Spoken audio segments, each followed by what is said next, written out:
Hi, everybody. This is Paul Hoyt and Shane McKenna with Ascending Harvest coming to you with our daily live update on the Ascending Harvest project. Uh, Say hello to the folks, Shane.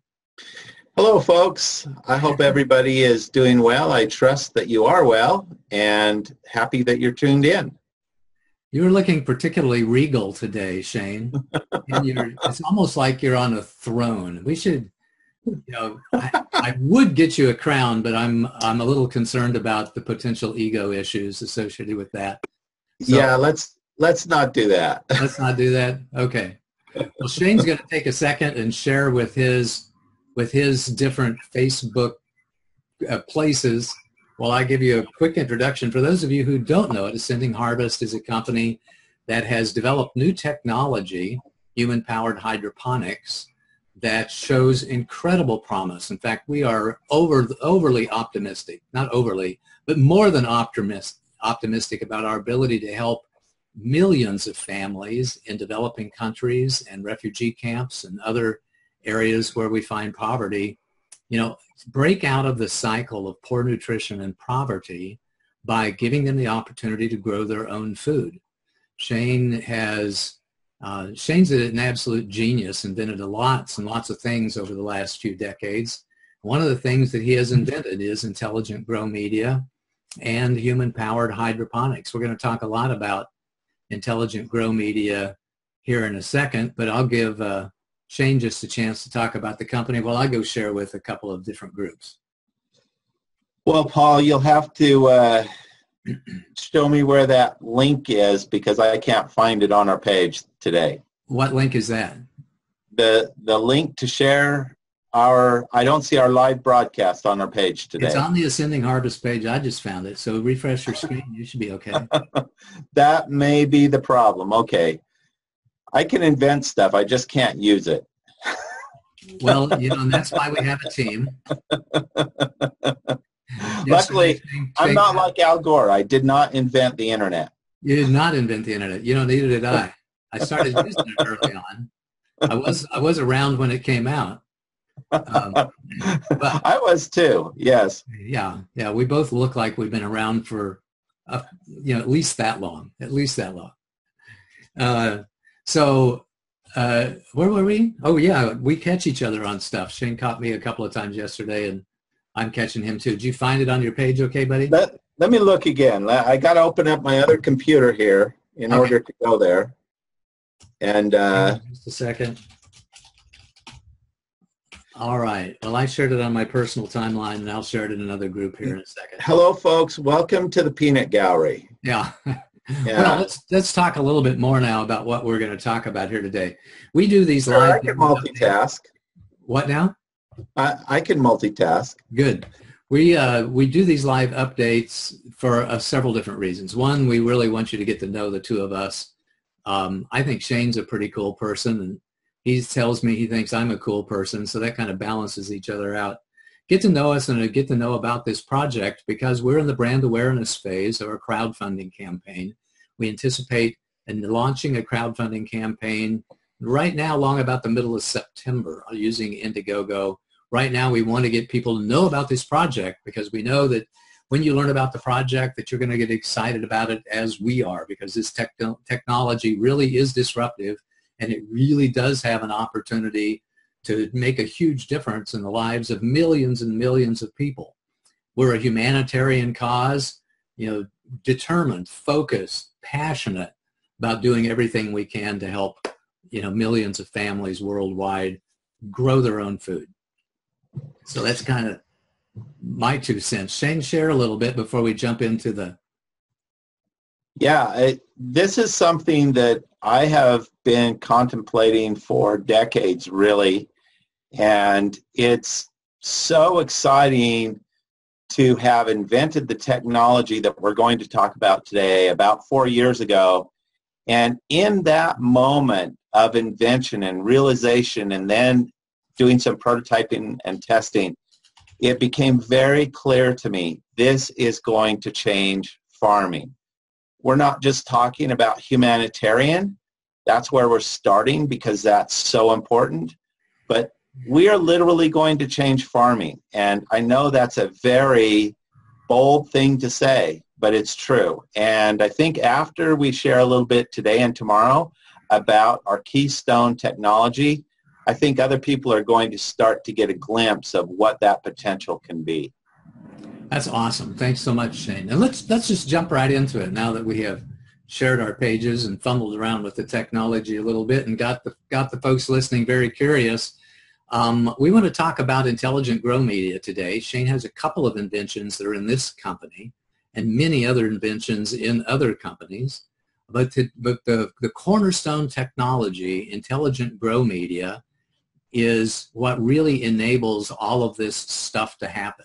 So today we're going to do kind of a live interview. I'm going to ask Shane some questions about intelligent grow media and soil and pretend that he's sitting on the couch with Oprah. I get to be Oprah. He gets to be Shane.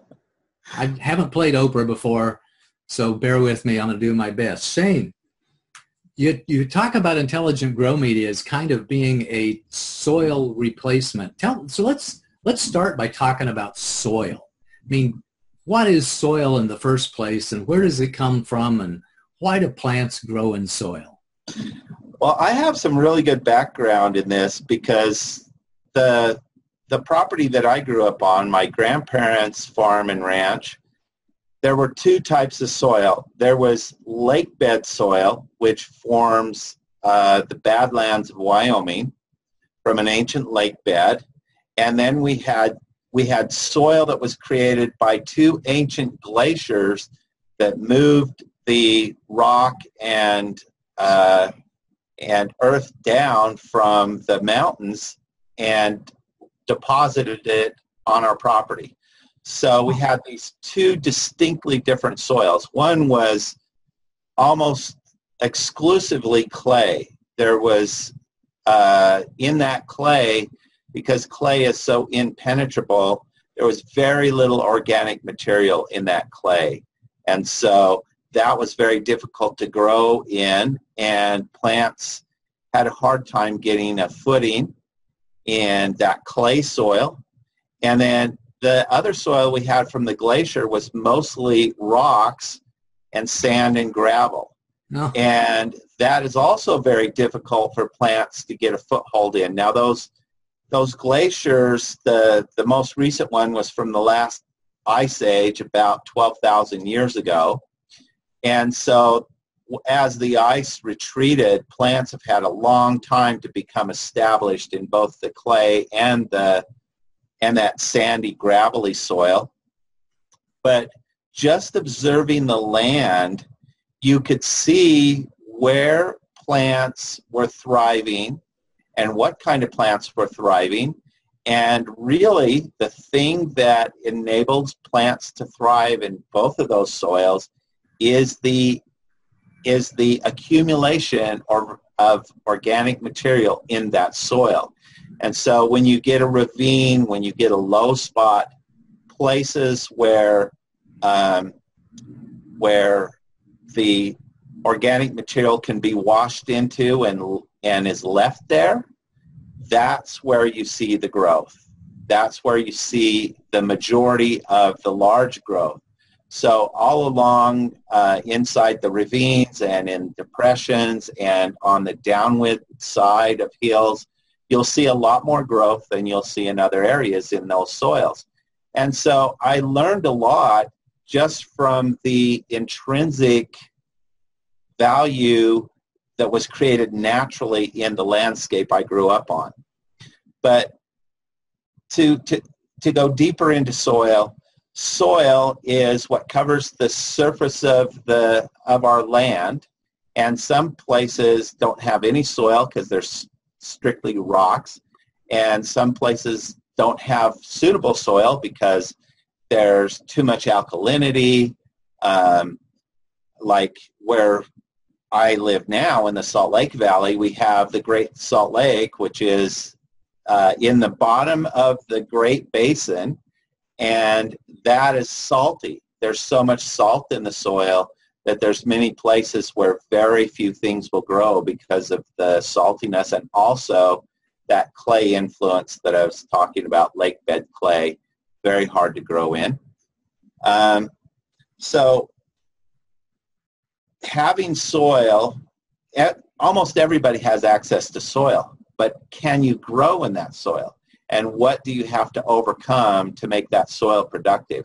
And that requires a great deal of experience and knowledge and trial and error. And if you have access to it, soil testing, find out what the soil's missing, to find out what things might be in the soil that you've got to compensate for. And in third world situations, people just don't have access to that kind of science, and they don't have time to learn the process, because it's a long process to learn how to get the soil ready to grow. That's a really great answer. I love all that information about soil. So we have clay soil, we have deep, rich, black soil, we have sandy soil. There's all kinds of different soils. And one of the challenges that families have, I would guess in refugee camps, certainly, and in other developing countries is, if they don't have soil right there where they are that is suitable for growing the plants that they need, they're like out of luck. I mean, they just can't go, somewhere else and make a farm somewhere.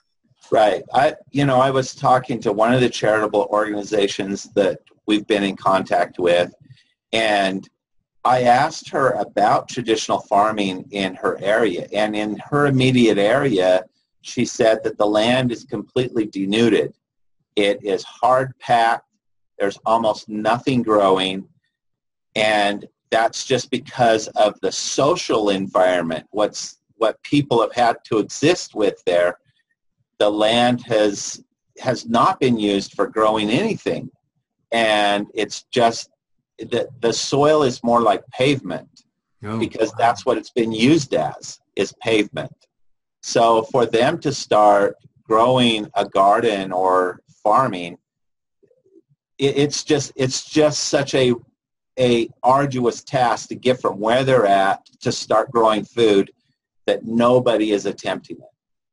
That is, that's a shame. Well, we're going to fix that in a little bit. Yes, we are. I read an article, I think it was a few weeks ago, that talked about, three functions of soil. One was delivering water. Second one was delivering nutrients. And the third one was providing an anchoring system for the roots of the plants so that the roots can spread out and grab hold of something, which gives the plant some stability in case of a wind or a rainstorm or something like that, so the plants just don't fall over on you. Is that basically it? Is that what soil does, deliver water and nutrients and provides an anchoring system for the plants? And minerals as well, yes. And that minerals and nutrients, is that a little bit different? Yeah, when I talk about nutrients and minerals are the inorganic material that's in the soil that provide things like calcium and iron. And then we have the organic materials, which are essentially biomass that's been incorporated into the soil. A lot of people know that as mulch. The forest floor is rich with organic nutrients because it just keeps recycling itself. Yeah. And as farmers, that's what we try to replicate, is that highly productive soil. I should say organic farmers, what we try to replicate is that forest soil where we're using lots of mulch and where we're incorporating lots of biomass into the soil. Cool. So why do we till the soil? I got two questions. One for 5 points and the bonus question for 10 points. So first question is, why do we till the soil? Why do you have to do that in the first place? And secondly is, why would you let a plot of farmland go fallow every 7th year or so?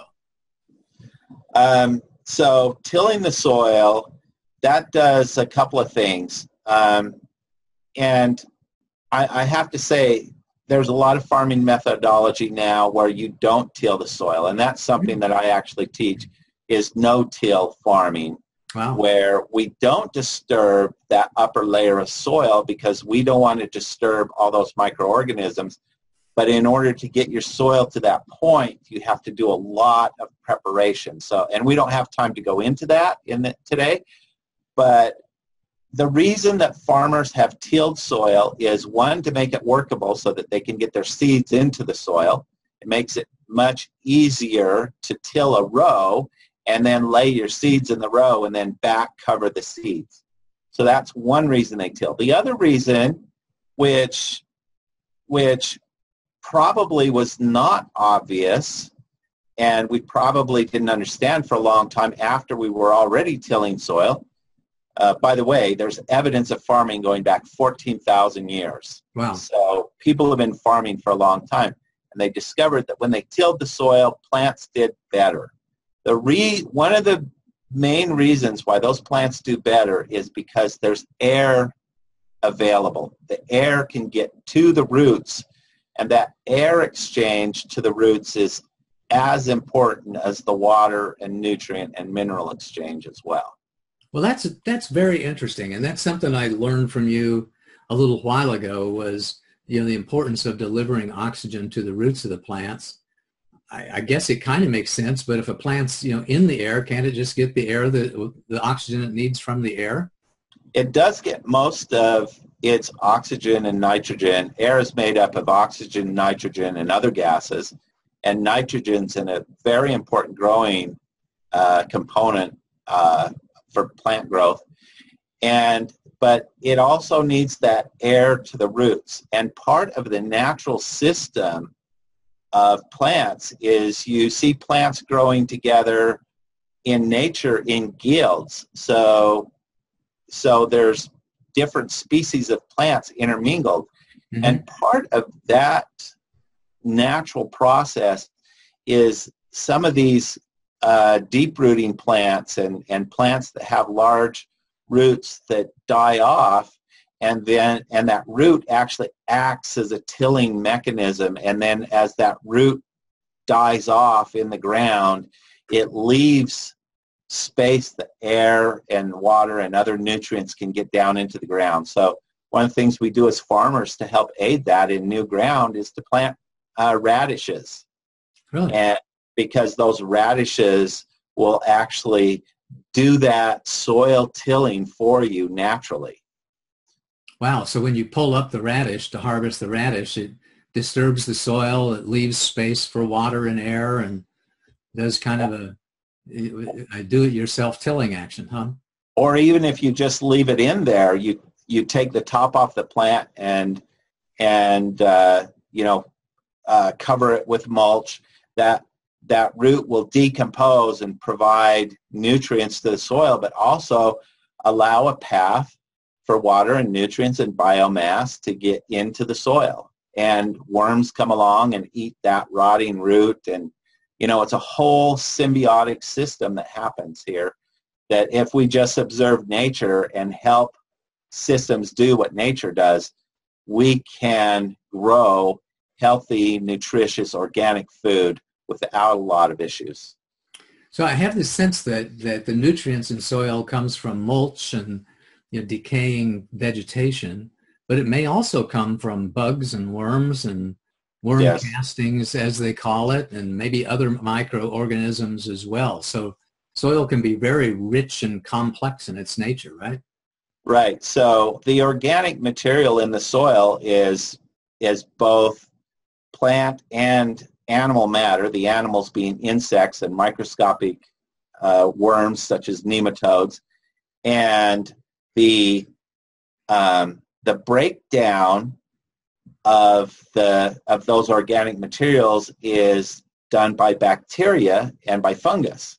Oh. And both of those are important elements of the soil, and systems that are devoid of those can't actually leverage the organic material in the system. Huh. Wow. So it sounds like there's lots of challenges when it comes to the composition of the soil itself. How much rock and minerals are in it, how much actual nutrients are in it, whether it's sandy, whether it's clay, whether it's hard packed or loamy or loose.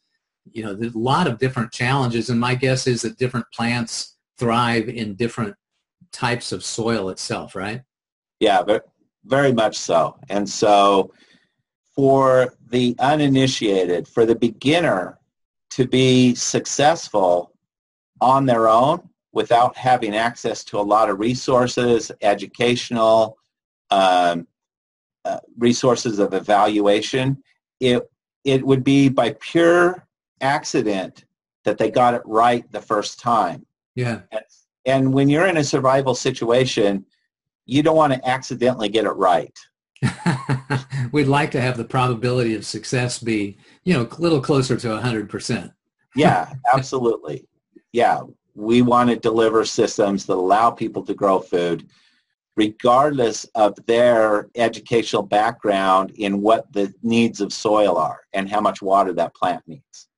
I want to talk about just a couple of more things before we close for today. And for those of you who are listening, tomorrow we're going to talk about how intelligent grow media addresses all of these challenges with soil that we've been talking about today. But I want to talk a little bit about soil amendments, and then I want to talk about watering the plants, overwatering and underwatering, and the challenge with watering. But first, soil amendments. So that's a term, by the way, I learned from you in our conversations over the last year and a half that we've been working together. I've heard about fertilizer and other kinds of things, and we put some citrus food on a little lemon tree we've got growing in the back of my house. Tell me about soil amendments and how you determine how to amend or enhance the soil. Well, there's different types of farming, and I focus entirely on organic and natural farming. So what we use for soil amendments is we use biomass and biochar and natural ingredients. So we will select different amendments based on what our soil needs. We might need to put some iron in there. We might need calcium. We actually do need those things. So those are parts of the amendment. We'll put rock powders in there. We'll put manure in the soil. So in organic farming, we're using natural amendments that are pesticide and chemical free, and we mix those in wood, compost, mulch on top. These are all ways to amend your land, the technical term. But really what it is it's adding organic material and clean organic material so that your microbiology of your soil can do its best work. So if you're putting things in there that are chemical, you're actually harming some of that microbiology and the funguses and those things that help break down. For example, fungus is really important in soil because fungus is what transports the minerals in soil.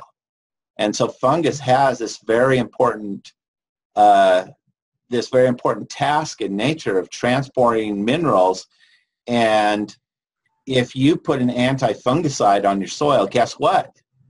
Your plants have to work harder to go find the minerals that they need, so you're not going to achieve optimal growth. If with natural farming, we are using natural materials and organic materials to mix in with that soil and to lay on top of that soil to give our plants the very best chance. And we also grow certain plants like comfrey and other deep-rooting plants that are mineral accumulators, so we can bring those minerals that are deep, deep down in the soil up to the surface and recycle them, which is the role in nature of those plants and why you see those plants intermingled with other plants in nature. That's all fascinating. Last topic, last question today. Talk to me about overwatering and underwatering. If I'm a farmer, lots and lots of farmers, for thousands of years, just kind of relied on the whims of Mother Nature to deliver the right amount of water to their particular garden or farm. And then later on, we got into irrigation systems and that sort of thing. But that still is a huge challenge for most farming environments, right? And in gardening environments, too. Yeah, knowing how much water to deliver is entirely dependent on your soil. You could have soil that holds a lot of water, and it would be very easy to overwater that soil and drown some of your plants. Likewise, you could have soil that has very little organic material in it, and you could water and water and water, and your plants would struggle to get enough water because the water is simply flushing down through the soil and not staying in the soil and providing that consistent moisture level that's going to optimize that growth. So watering is highly dependent on what kind of soil you have and what kind of plants you're growing. And that, again, is part of the art of being a farmer, the learned art. It's something that requires a great deal of experience and some trial and error, and observing your plants and saying, hey, these plants are suffering from not having enough water, or these plants are having too much water. Now, here in the developed world, we're getting all kinds of great instrumentation and technology that's helping us with these things, which is helping to bridge that learning gap. But the undeveloped world doesn't have access to these tools, and frankly, their economy can't support these tools. So even if they had access to them, they wouldn't be able to sustain it at this time. Yeah, here in Innovations in Ag Tech have planes flying over, satellite imagery, drones, all kinds of things that, with electronic and digital technology can take a look at the land with infrared spectrums and other kinds of light sources and kind of determine what the water content is of the land. And like we see in the commercials on TV, Watson says you need to put a little more water over here, in plot number 5 or something like that. But again, families, in developing countries, refugee camps, don't have any of the advantages we have in modern farming here in the United States. Right. Yeah, awesome. And like I said, they can't economically support those things. So if those systems are in place in the developing world, they're there because there's a continuous stream of support going into that system. It's not being supported by the local economy. That's great. I want to recap here today. So as we talked a lot today about the functions of soil, about how it delivers water, mineral, nutrients to the plants, and about how it provides an anchoring system for the roots of the plants. We talked about the challenges of farming and gardening in really understanding what kind of soil you have, and understand, how can you amend the soil with organic materials, and different things to supplement the natural content of the soil. How do you determine whether a plant's overwatered or underwatered? And tomorrow in our Zoomcast, we're going to talk about how your innovation, your invention, Intelligent Grow Media, replicates the functions of soil, and also addresses all of the challenges that we see with normal gardening and farming. I'm very excited about that. And you folks who are listening today, I know that you'll want to tune in tomorrow, because that's when we're really going to kind of open the kimono and talk about this wonderful, wonderful invention, Intelligent Grow Media. But before we leave today, we want to do what we normally do, especially when Shane reminds me that we should normally do it, which is we want to award a prize. We want to award a human-powered hydroponic system to one of our listeners, one of the people who's gone to ascendingharvest.com and signed up for our list. If you haven't done that already, please do so, because we want to keep you informed of the status of the project. We've got a newsletter going out a little bit later on today that will bring people up to speed. We try to send one out about once a week or so, but it also gives you an opportunity to win prizes like your very own human-powered hydroponic system to be delivered when these things get out of our first manufacturing run. We now expect in Q1 2019. The way that we do that is if you sign up for our list, I export all the names. I sort them in, I give them all a random number at least a couple of times, put them in order, and then Shane goes in and draws a random number between 0 and 10,000 or 1 and 10,000, shares it with me, and I've got this cool little spreadsheet that tells me who the winner is, in a matter of seconds. So Shane, you're on, buddy. Give me a number between 1 and 10,000. Okay, I'm going to generate the number here. And the number is 3322. 3322. And the person with the number closest to 3322 and only 23 points away is Frank Wells. Frank Wells with World Power and Water is a guy that we met, or I don't know if you met him or not, but I met him in the CEO space community probably 7, 8, 9 years ago. He's very specialist in nonprofits, and it looks like he's got a little project going with power and water too. So congratulations, Frank. We'll send you an email right away and let you know that you're a winner of the human-powered hydroponic system. And of course, we want everybody to be winners of that. Go to ascendingharvest.com, sign up for our list, go to our Facebook page and like us there on Facebook, share these posts, these Zoomcasts, which will be on that Facebook page. Please go also, by the way, to our YouTube channel, which you got to look up because we don't have a URL. But go to our YouTube channel, just type in the words Ascending Harvest. You'll find us there with copies of all of these Zoomcasts and another video or two. And so please subscribe to the YouTube channel because we need to get 100 subscribers in order to get a custom URL on YouTube. So please do that. We're up to like 33 or 34 so far. So we need for you to subscribe to that for us too. And tune in tomorrow when you're going to learn about how intelligent grow media, replicates the functions of great soil and addresses all of the challenges that people find in soil. I can hardly wait for that, Shane. I'm really looking forward to that. Thank you. I'm really excited to share this information. Our patents are finally filed, and we've improved it to the point that I think we are absolutely ready to pull the curtain back and share with people this absolute innovation in farming. I look forward to that. And by the way, for you listening, none of this was scripted. I just started asking Shane questions. He knows all this stuff off the top of his head and so much more. I'm always impressed. Seems like every day he comes up with another bit of knowledge that he's gained somewhere along the line in his 200, 300 years on this planet. Yes, I'm a wizard. Shares it with me so we can share it with you. So join us again tomorrow. Thanks again. This is Paul Hoyt and Shane McKenna saying goodbye. We will see you tomorrow. Thank you, everybody. Have a great day. Yeah, bye-bye.